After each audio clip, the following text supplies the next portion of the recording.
¿Sabías que cuando Jesús murió en la cruz ocurrieron eventos sobrenaturales que cambiaron el mundo para siempre? Desde terremotos y oscuridad en pleno día, hasta la resurrección de santos y la conversión de un soldado romano. Su muerte no fue solo un sacrificio, fue una demostración de poder que dejó una huella en la naturaleza y en el corazón de los testigos. En este video, descubre las 5 cosas sorprendentes que sucedieron justo después de la muerte de Jesús, y cómo estas señales siguen impactando nuestra fe hasta hoy. Quédate hasta el final para explorar la profunda conexión entre estos milagros y el mensaje de salvación. No te lo pierdas. Primero, hubo un terremoto. Hubo una respuesta de la creación tras la muerte de Jesús. Leemos que la tierra tembló y las rocas se partieron. La misma naturaleza fue sacudida por la muerte del Hijo de Dios. Mateo dice, primero que la tierra tembló y la roca se partió. Este lenguaje implica que esta es una reacción terrenal significativa a los eventos divinos en la cruz. Segundo, las tumbas se abrieron. Mateo luego registra un incidente que no se encuentra en ninguno de los otros evangelios. Las tumbas fueron abiertas y muchos cuerpos de los santos, el pueblo de Dios que había dormido en la muerte, fueron resucitados, y saliendo de las tumbas después de su resurrección, entraron en la ciudad santa, Jerusalén, y se aparecieron a muchas personas. Mateo capítulo 27, versículos 52 a 53. Los terremotos pueden dañar tumbas, ya que estaban esculpidas en piedra. La resurrección de los cuerpos solo puede atribuirse a la acción directa de Dios, lo que implica que Él está detrás del terremoto, debido a las características geológicas de Palestina, que se sitúa sobre una gran falla sísmica. Un terremoto no sería un evento inusual, pero, junto con rocas que llevan a la apertura de tumbas, esto es otro testimonio significativo de la crucifixión de Jesús. Otro terremoto pronto testificará un evento divino significativamente mayor, la resurrección de Jesús. El registro único de Mateo de estos eventos enfatiza la victoria sobre la muerte que el sacrificio de Jesús en la cruz logra. Aquellos que fueron resucitados son descritos literalmente como aquellos que habían dormido, un idioma común del Nuevo Testamento, para una persona que murió, pero cuyo destino eterno está seguro.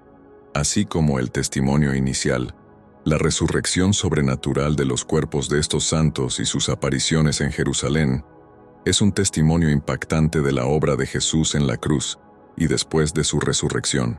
La expresión pueblo santo probablemente se refiere a figuras piadosas del Antiguo Testamento, héroes y mártires de la historia de Israel, seleccionados para testificar milagrosamente estos eventos. Su aparición a las personas en Jerusalén es un testigo de la eficacia del trabajo de Jesús en la cruz. Esto anticipa la enseñanza de Pablo sobre Jesús siendo las primicias de los muertos. 1 Corintios capítulo 15, versículos 20 a 23. Pero ahora, como las cosas realmente son, Cristo de hecho resucitó de los muertos y se convirtió en las primicias, es decir, el primero en ser resucitado con un cuerpo inmortal incorruptible, anticipando la resurrección de aquellos que han dormido en la muerte.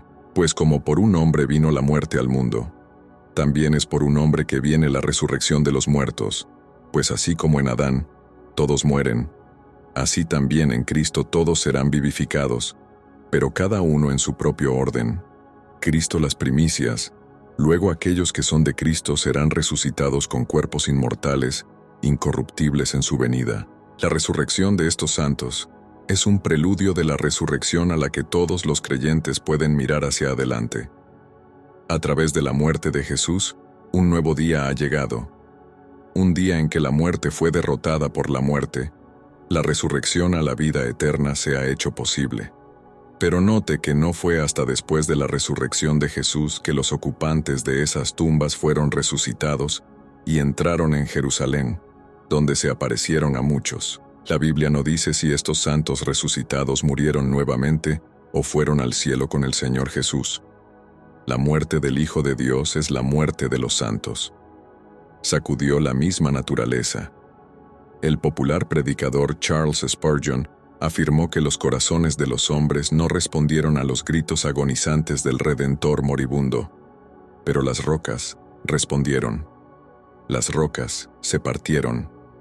Él no murió por las rocas. Sin embargo, las rocas fueron más sensibles que los corazones de los hombres por quienes derramó su sangre.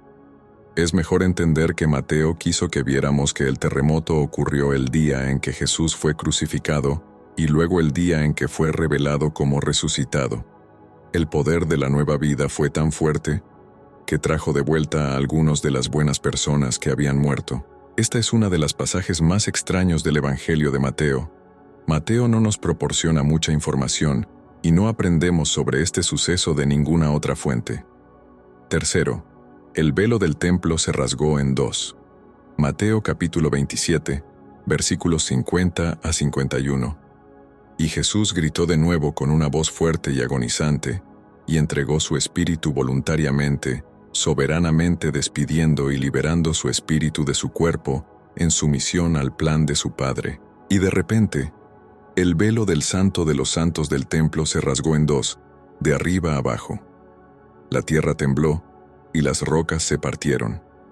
La cortina que cubría el templo fue rasgada en dos lugares. La cortina era lo único en el templo que diferenciaba el área sagrada de la parte más sagrada del templo. Era una ilustración muy clara de la separación entre Dios y el hombre. Hechos capítulo 6, versículo 7, dice que en los días de la iglesia primitiva, muchos de los sacerdotes fueron obedientes a la fe.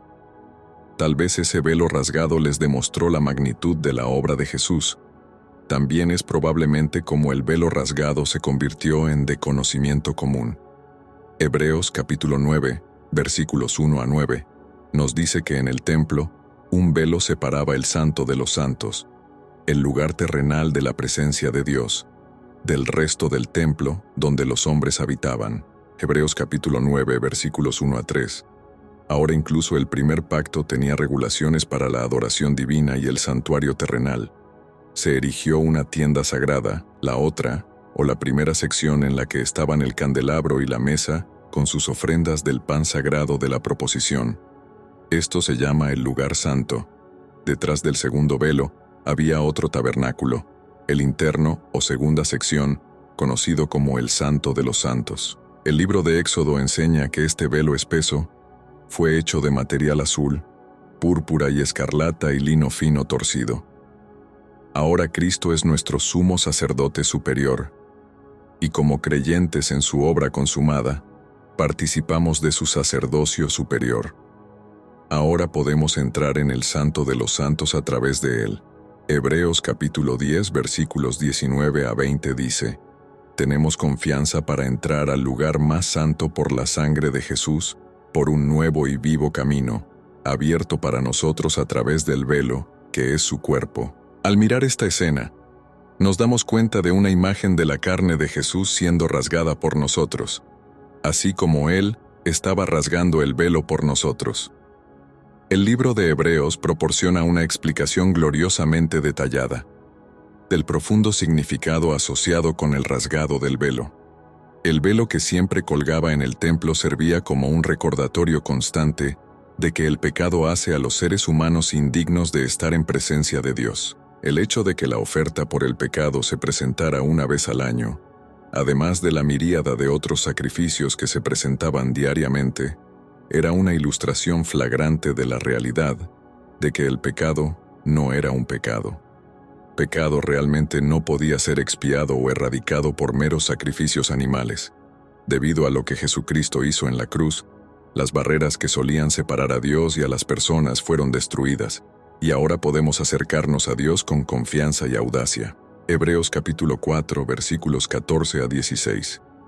Así que, ya que tenemos un gran sumo sacerdote que ha atravesado los cielos, Jesús, el Hijo de Dios, mantengamos firme nuestra confesión de fe, pues no tenemos un sumo sacerdote que no pueda compadecerse de nuestras debilidades, sino alguien que, como nosotros, ha pasado por todo tipo de tentación, sin embargo, sin pecado.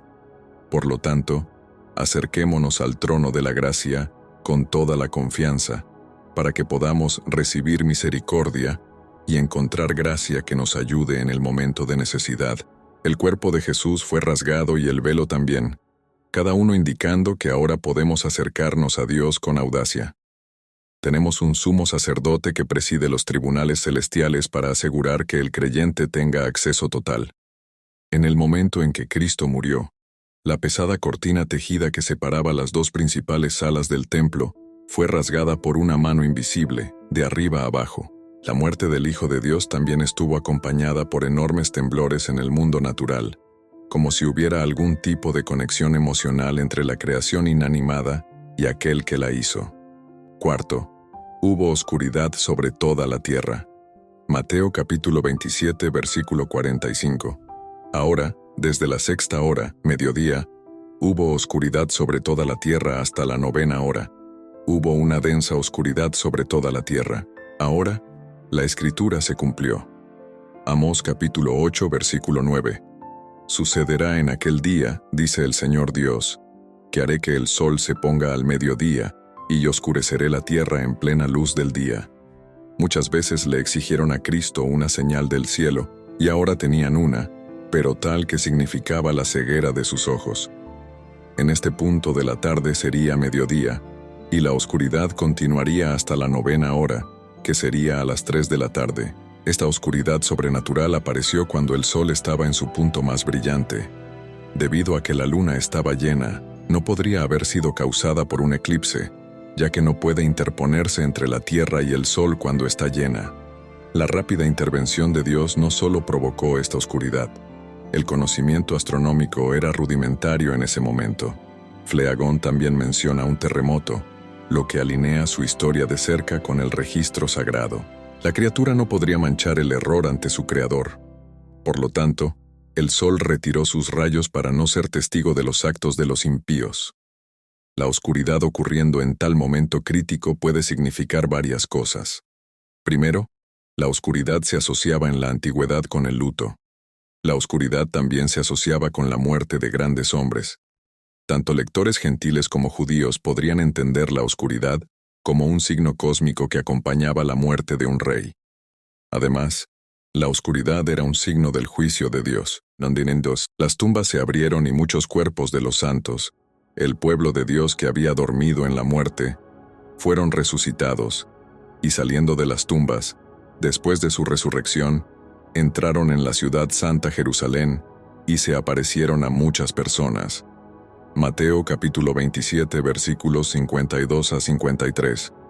Quinto, el soldado que supervisaba la ejecución se dio cuenta de que él era inocente. Ahora el centurión y aquellos que estaban con él guardando a Jesús vieron el terremoto y las cosas que estaban sucediendo, se asustaron terriblemente y llenos de asombro dijeron: verdaderamente, este era el Hijo de Dios. Mateo capítulo 27 versículos 53 a 54. Era el trabajo de un centurión asegurar que la crucifixión se llevara a cabo correctamente y sin complicaciones. Generalmente estaba a cargo de 100 soldados en el momento de la crucifixión. Era un soldado de carrera, cuya valentía e inteligencia lo ayudaron a subir de rango. Sería un soldado del más alto orden. Necesitaría ser tanto frío como eficiente para tener éxito en esta posición. Este hombre tuvo que seguir las órdenes de sus superiores. La escena en la crucifixión de Jesús fue tan notable que incluso un endurecido centurión romano reconoció que este era el Hijo de Dios. Este reconocimiento significaba que Jesús era inocente del crimen por el cual estaba en la cruz. El centurión debe haber tenido un torbellino de emociones. Acababa de darse cuenta de que había supervisado la crucifixión de un hombre inocente. Estas no eran las palabras susurradas de un recluta asustado o las palabras temblorosas de un conscripto fácil de manipular. Eran las conclusiones alcanzadas por un veterano experimentado, un hombre que había visto a innumerables hombres sufrir finales horribles y fue responsable de llevarlos a la muerte. Este centurión estaba bien consciente de la fuerte condena de los líderes religiosos judíos, que pusieron a Jesús en la cruz por blasfemia. Su comandante en jefe, Poncio Pilato, había sostenido la condena de Jesús por hacer esa reivindicación, pero él rechaza la condena y declara la reivindicación de Jesús.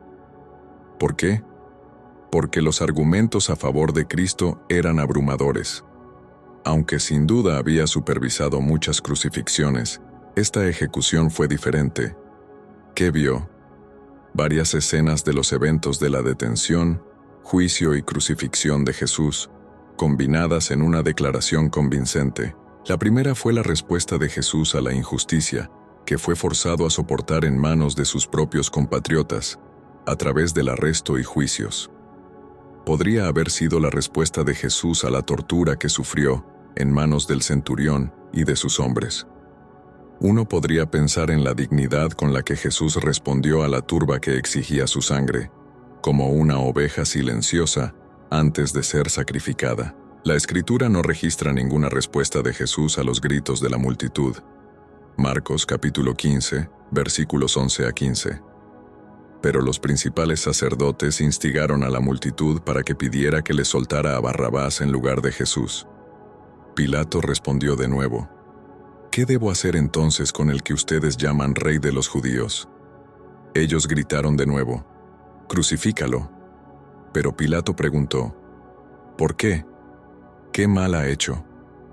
Pero ellos gritaron aún más fuerte: Crucifícalo. Entonces Pilato, deseando satisfacer a la multitud, soltó a Barrabás para ellos, y después de haber azotado a Jesús, lo entregó a sus soldados para que fuera crucificado. Su preocupación era por su perdón, no por su escape. La misericordia de Jesús hacia las personas que lo rechazaron y los soldados que lo crucificaron, incluyendo a este centurión. Su respuesta fue: Padre, perdónalos porque no saben lo que hacen. Lucas capítulo 23 versículos 34 a 39. Padre, perdónalos porque no saben lo que hacen. Y echaron suertes, repartiendo entre ellos sus ropas. Y el pueblo estaba observando, pero incluso los gobernantes se burlaban y ridiculizaban de él, diciendo: Salvó a otros, que se salve a sí mismo si él es el Cristo, el Mesías, el ungido de Dios, el elegido. Los soldados también se burlaban de él, acercándose y ofreciéndole vinagre de forma cruel y diciendo sarcásticamente: Si realmente eres el Rey de los Judíos, sálvate a ti mismo. Había también una inscripción sobre él: Este es el Rey de los Judíos. Uno de los criminales que fueron colgados en la cruz a su lado continuaba insultándolo diciendo: No eres tú el Cristo, sálvate a ti mismo y a nosotros. Mientras jugaban por las pertenencias de Jesús, la preocupación de Jesús era por su perdón, no por su escape. ¡Qué poderosa declaración! Mateo capítulo 27 versículos 35 a 36. Y cuando lo crucificaron, repartieron sus ropas echando suertes. Y sentándose allí, comenzaron a vigilarlo para guardar contra cualquier intento de rescate. Si todo esto no lo convenció, vio algo más, la respuesta de la creación. Claramente el centurión quedó impactado al ser testigo de un evento tan dramático durante las últimas horas de Cristo, especialmente porque nunca había visto algo así antes. Esto tuvo un impacto casi inmensurable sobre él. El centurión vio, oyó y sintió todos los eventos de la crucifixión y muerte de Cristo. Como resultado, él y sus tropas quedaron muy asustados. Aunque el centurión y su grupo de soldados habían aprendido a manejar el miedo, ahora estaban experimentando un terror puro. Es esa poderosa cruz, y el amor allí demostrado lo que mueve corazones, incluso el corazón endurecido y cansado de batallas de un soldado de carrera, de la muerte a la vida. Un viejo dicho es: el suelo siempre es nivelado a los pies de la cruz. Así era en el primer siglo y sigue siendo hoy. Al pie de la cruz es donde todos, pobres y ricos, encuentran un terreno nivelado para arrodillarse y abrazar al Cristo que murió por ellos. Verdaderamente este es el Hijo de Dios. Nosotros oímos y creemos. El viaje no debe terminar ahí. Debemos tener una pasión por conocerlo más profundamente, que el mismo deseo arda en nuestros corazones para que podamos conocer honestamente a aquel que nos amó y se entregó por nosotros. No se puede dejar de preguntarse cómo el contacto con Jesús afectó la vida de los soldados. ¿Se convirtieron en cristianos?